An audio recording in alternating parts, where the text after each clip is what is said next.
¿Qué tal a toda la gente de la Universidad Autónoma de Santo Domingo? Bienvenidos a esta explicación del segundo tema de física eléctrica. Hoy nos vamos a meter de lleno en el mundo de los conductores, los aislantes y un proceso fascinante que se llama carga por inducción. Vamos a ver cómo la electricidad hace de las suyas en el día a día.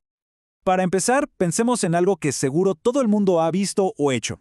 Se frotan un peine, lo acercan a unos papelitos y ¡puf!, se levantan como por arte de magia. Pero esperen un momento, el papel está neutro, no tiene carga. Entonces, ¿cómo es posible que esto pase? Bueno, este pequeño misterio es justo la puerta de entrada a todo lo que vamos a explorar hoy. Para resolver este enigma del peine, tenemos que viajar al interior de la materia. Porque la respuesta no está en el peine ni en el papel como tal, sino en su estructura más fundamental. Todo, absolutamente todo el comportamiento eléctrico empieza a nivel de los átomos. Ok, un repaso rapidito. Toda la materia está hecha de átomos. Adentro, en el núcleo, están los protones, con su carga positiva, bien quietos. Y alrededor, orbitando, están los electrones, con carga negativa. La clave de todo esto está aquí. Los protones no se mueven de su sitio, pero los electrones a veces son libres de viajar. Y son ellos, esos electrones viajeros, los verdaderos protagonistas de la historia de la electricidad. Y esa libertad que tienen los electrones para moverse es lo que divide a los materiales en dos grandes equipos. No todos los materiales tratan a sus electrones de la misma manera, y eso lo cambia todo. Primero, hablemos de los conductores. Piensen en los metales, como el cobre de cualquier cable. Son como una autopista para los electrones. En estos materiales, algunos electrones están tan poco apegados a sus átomos que se mueven libremente por todo el material, como en un gran mar de electrones. Por eso, claro, conducen la electricidad de maravilla. Y en la otra esquina tenemos a los aislantes. Aquí hablamos de materiales como el caucho, la madera, el plástico. Si los conductores eran autopistas, los aislantes son como un callejón sin salida. Los electrones están bien amarrados a sus átomos, no pueden irse a pasear. Si ponemos una carga en un aislante, esa carga se queda justo ahí, no se mueve. Entonces, al final, todo se reduce a esto: la movilidad de los electrones. En los conductores, la carga fluye y se reparte. En los aislantes, se queda quieta. Esta diferencia tan simple es la que dicta casi todo sobre cómo los materiales interactúan con electricidad. Ahora, aquí es donde la cosa se pone realmente buena. Podemos usar estas propiedades para manipular la carga de una forma muy ingeniosa, sin siquiera tener que tocar los objetos. Este proceso se conoce como carga por inducción. A ver, vamos a visualizarlo. Imaginen una esfera de metal, un conductor, que está neutra. Le acercamos una varilla con carga negativa, pero ojo, sin tocarla. Los electrones libres de la esfera dicen ¡uy, negativo!, y salen corriendo hacia el lado opuesto. Si justo en ese momento conectamos la esfera a tierra, les damos una vía de escape. ¡Y ¡zas!, los electrones se van.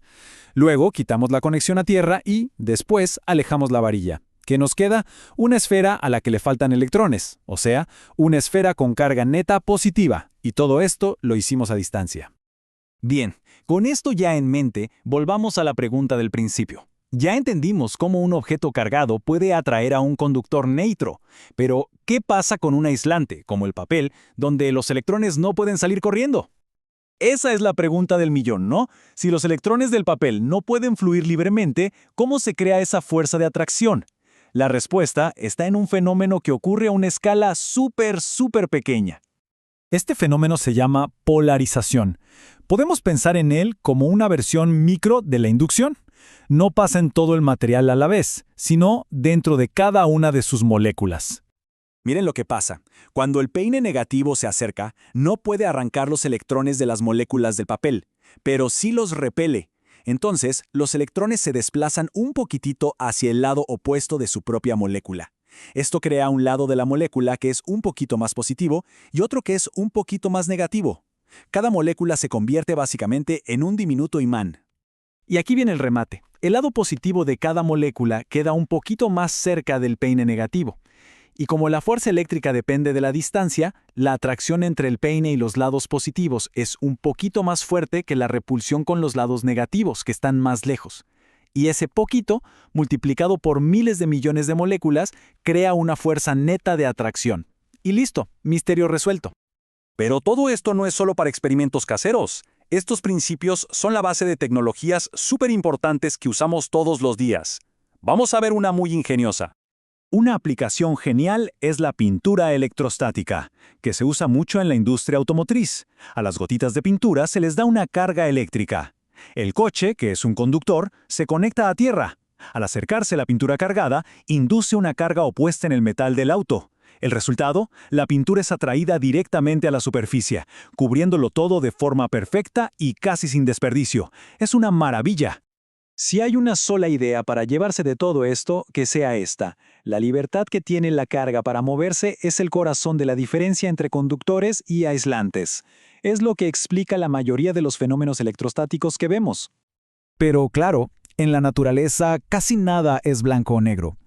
Hay materiales que no son ni los mejores conductores ni los aislantes más perfectos. Están en el medio. Estos materiales, los semiconductores, son la base de toda la electrónica moderna. Pero esa ya es otra historia.